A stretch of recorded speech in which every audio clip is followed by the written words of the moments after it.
ಚಾನಲ್ಗೆ ನಮಸ್ಕಾರ. ಎಲ್ಲರಿಗೂ ತುಂಬ ದಿನಗಳ ನಂತರ ನಮಸ್ಕಾರಗಳನ್ನು ತಿಳಿಸುತ್ತಾ, ಇವತ್ತಿನ ವಿಡಿಯೋ ಎಲ್ಲರಿಗೂ ಕೂಡ ಹೆಲ್ಪ್ಫುಲ್ ಆಗುತ್ತೆ ಅಂತ ಮಾಡ್ತಿರುವಂಥ ವಿಡಿಯೋ. ಪ್ಲೀಸ್ ನಮ್ಮ ಚಾನಲ್ಗೆ ಲೈಕ್, ಶೇರ್, ಕಮೆಂಟ್ ಮಾಡಿ, ಆದಷ್ಟು ಸಬ್ಸ್ಕ್ರೈಬ್ ಮಾಡಿ. ಪ್ಲೀಸ್ ನಮ್ಮ ಚಾನಲ್ನ ಬೆಳೆಸಿ. ಇದೇ ರೀತಿ ನಾನು 4-5 ಚಾನಲ್ನ ತೆಗೆದಿದ್ದೆ. ಯಾವುದೂ ಚಾನಲ್ ಕೂಡ ಇದೇ ರೀತಿ ವಾಚ್ ಟೈಮ್ ಓವರ್ ಕಂಪ್ಲೀಟ್ ಆಗದೆ ತುಂಬಾ ಬೇಜಾರಲ್ಲಿ, ಮತ್ತೊಂದು ಯಾವುದೇ ರೀತಿ ನನ್ನ ಪ್ರೇಕ್ಷಕರು, ನನ್ನ ನೋಡುವಂಥವರು ಹಾಗೂ ನನ್ನ ವಿಷಯಗಳನ್ನು ಆಲಿಸುವಂಥವರು ನನ್ನ ಕೈ ಬಿಡುವುದಿಲ್ಲ ಅಂತ ಅಂದ್ಕೊಂಡು ಮತ್ತೆ ಇದು ಒಂದು ಶುರು ಮಾಡಿರುವಂಥ ಚಾನಲ್ನ ದಯವಿಟ್ಟು ಬೆಳೆಸಿ, ಆದಷ್ಟು ಶೇರ್ ಮಾಡಿ, ಸಬ್ಸ್ಕ್ರೈಬ್ ಮಾಡಿ ಅಂತ ಹೇಳ್ತಾ, ಗೃಹಲಕ್ಷ್ಮಿ ಯೋಜನೆಯ ಒಂದು ನ್ಯೂ ರೂಲ್ಸ್ 2016ಗೆ ಬಂದಂಥ ಹೊಸ ನ್ಯೂಸ್. ಗೃಹಲಕ್ಷ್ಮಿ ಫಲಾನುಭವಿಗಳಿಗೆ ಹೊಸ ನಿಯಮ. ಇನ್ನು ಮುಂದೆ ಈ ಪ್ರಮಾಣ ಪತ್ರ ಕಡ್ಡಾಯ. ಸಿಎಂ ಸಿದ್ದರಾಮಯ್ಯವರ ಹೇಳಿಕೆ, ಆದೇಶ, ಮಹತ್ವದ ಆದೇಶ ಅಂತ ಹೇಳ್ಬೋದು.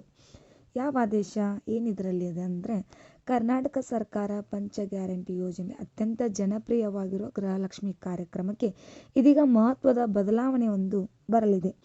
ಪ್ರತಿ ಕುಟುಂಬದ ಮಹಿಳಾ ಮುಖ್ಯಸ್ಥೆಗೆ ತಿಂಗಳಿಗೆ 2,000 ನೀಡುವ ಯೋಜನೆ ರಾಜ್ಯದ 1.24 ಕೋಟಿಗೂ ಹೆಚ್ಚು ಮಹಿಳೆಯರು ಲಾಭ ಪಡೆಯುತ್ತಿದ್ದಾರೆ. ಈವರೆಗೆ ಸರ್ಕಾರ 57,300 ಕೋಟಿ ರೂಪಾಯಿಗಳಿಗೂ ಅಧಿಕ ಮೊತ್ತವನ್ನು ನೇರವಾಗಿ ಮಹಿಳೆಯರ ಬ್ಯಾಂಕ್ ಖಾತೆಗೆ ಜಮಾ ಮಾಡಿದೆ. ಹೊಸ ನಿಯಮ, ಯಾವ ರೀತಿ ಹೊಸ ನಿಯಮ? ಪ್ರತಿ ವರ್ಷ ಜೀವಿತ ಪ್ರಮಾಣ ಪತ್ರ ಕಡ್ಡಾಯ.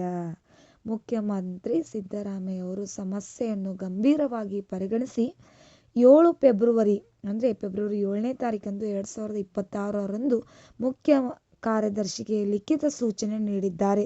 ಇನ್ನು ಮುಂದೆ ಗೃಹಲಕ್ಷ್ಮಿ ಯೋಜನೆಯ ಫಲಾನುಭವಿಗಳು ಪ್ರತಿ ವರ್ಷ ಕಡ್ಡಾಯವಾಗಿ ಜೀವಿತ ಪ್ರಮಾಣ ಪತ್ರ ಲೈಫ್ ಸರ್ಟಿಫಿಕೇಟ್ ಸಲ್ಲಿಸಬೇಕಾಗಿ ಸಾಧ್ಯತೆ ಇದೆ ಅಂತ ಹೇಳಲಾಗ್ತದೆ. ಈ ಪ್ರಮಾಣ ಪತ್ರವನ್ನು ಬ್ಯಾಂಕ್ನಲ್ಲಿ ಸಹಿ ಅಥವಾ ಬಯೋಮೆಟ್ರಿಕ್ ಮೂಲಕ ಸಲ್ಲಿಸಬಹುದು. ಪಿಂಚಣಿದಾರರು ಪ್ರತಿ ವರ್ಷ ಲೈಫ್ ಸರ್ಟಿಫಿಕೇಟ್ ಸಲ್ಲಿಸುವಂತೆಯೇ ಗೃಹಲಕ್ಷ್ಮಿ ಯೋಜನೆಗೂ ಇದೇ ವ್ಯವಸ್ಥೆ ಅನ್ವಯಿಸಲಿದೆ. ಇದರಿಂದ ಮರಣ ಹೊಂದಿದವರ ಖಾತೆಗಳಿಗೆ ಹಣ ಹೋಗುವುದನ್ನು ತಡೆಯಲು ಸಾಧ್ಯವಾಗುತ್ತದೆ. ಇವಾಗ ಯಾರು ಗೌರ್ಮೆಂಟ್ ಸರ್ವೆಂಟ್ ಅಂದರೆ ಗೌರ್ಮೆಂಟ್ ಜಾಬಲ್ಲಿದ್ದು ರಿಟೈರ್ಡ್ ಆಗಿ ನಿಮ್ಗೇನಾದರೂ ಒಂದು ಅಥವಾ ದುಡ್ಡನ್ನು ನೀವು ತೆಗೆದುಕೊಳ್ತಾ ಇದ್ದರೆ ಅವರಿಗೆ ಗೊತ್ತಾಗುತ್ತೆ. ಅವರು ಕೂಡ ಲಿಖಿತ ಅಂದರೆ ಒಂದು ಲೈಫ್ ಸರ್ಟಿಫಿಕೇಟ್ನ ವರ್ಷಕ್ಕೊಮ್ಮೆ ಕೊಡ್ತಾಯಿದ್ರು.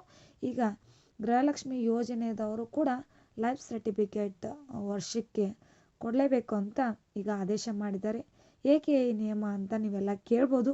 ಕೆಲವು ಸಂದರ್ಭಗಳಲ್ಲಿ ಫಲಾನುಭವಿಗಳು ಮರಣ ಹೊಂದಿದ ಮಾಹಿತಿ ಸರ್ಕಾರಕ್ಕೆ ಅದೇ ಹಣ ಜಮಾ ಆಗುತ್ತಿತ್ತು. ಈ ಹಣವನ್ನು ಸರಿಯಾದ ಅರ್ಹ ಮಹಿಳೆಯರಿಗೆ ವರ್ಗಾಯಿಸುವುದು ಅಥವಾ ರಾಜ್ಯದ ಇತರ ಅಭಿವೃದ್ಧಿ ಕಾರ್ಯಗಳಿಗೆ ಬಳಸುವುದು ಎಂಬುದು ಸರ್ಕಾರದ ಉದ್ದೇಶವಾಗಿದೆ ಅಂತ ಹೇಳ್ತಾ, ನಿಮಗೂ ಕೂಡ ಇವತ್ತಿನ ಈ ಒಂದು ಹೊಸ ನಿಯಮ ಅಧಿಕೃತವಾಗಿ ನಿರ್ಧಾರ ತೆಗೆದುಕೊಳ್ಳುವಂಥ ವಿಷಯ ಇದಾಗಿದೆ. ಈ ವಿಡಿಯೋನ ಎಲ್ಲರಿಗೂ ಆದಷ್ಟು ಶೇರ್ ಮಾಡಿ, ಸಬ್ಸ್ಕ್ರೈಬ್ ಮಾಡಿ. ನೀವು ಕೂಡ ಗೃಹಲಕ್ಷ್ಮಿ ಫಲಾನುಭವಿಗಳಾಗಿದ್ದಲ್ಲಿ ಪ್ಲೀಸ್ ನಿಮ್ಮ ಲೈಫ್ ಸರ್ಟಿಫಿಕೇಟ್ನ ಕೊಡಿ ಅಂತ ಹೇಳ್ತಾ ಇಲ್ಲಿಗೆ ವಿಡಿಯೋನ ಎಂಡ್ ಮಾಡ್ತೀನಿ. ವಿಡಿಯೋ ಇಷ್ಟವಾದಲ್ಲಿ ಪ್ಲೀಸ್ ಲೈಕ್, ಶೇರ್, ಕಮೆಂಟ್ ಮಾಡಿ, ಆದಷ್ಟು ಸಬ್ಸ್ಕ್ರೈಬ್ ಮಾಡಿ. Thank you.